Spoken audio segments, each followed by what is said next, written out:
sevdiyi bir Məcid adında kişi olub. Və məhz həmin Məcid kişinin sayəsində Tamila xanımın qətlinin üstü açıldı.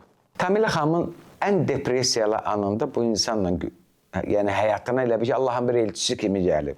Yenə də mən deyirəm, mən qorxan insanam ruhlardan, o ruhlar məni vura bilər.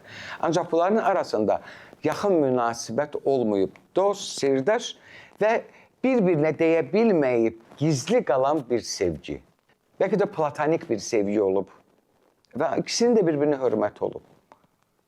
Amma burada digər məsələlər yox, olmayıb deyəm ki, məsələn, Tamila xanım onunla görüşüb, mən günahına bataram, mən ruhlardan qorxan adamam, ona görə də. Yəni, səmimi dostluq, qəlb sirdaşı və qovuşulmayan bir sevgi, platonik bir sevgi yaşanıb. Hər gün onlar telefonla saatlarla danışıblar. Və məhz bu hadisə olan andan qabaq da bunlar telefonla danışırdılar.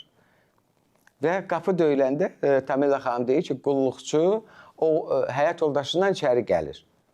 İçəri gəlir. Qapını açır, qarşılayır onları və mətbəxə gedir ki, çay gətirsin onlara. Və telefon dəstəyini qırağa qoyur, qapatmır. Və bu hadisə zamanı ki, hadisə ki baş verir, bundan artıq Tamila xanım hiss edir ki, bunu öldürəcəklər, başqa yolu yoxdur. Onda deyir, mən qızılları verim sizə, ancaq məni öldürməyin.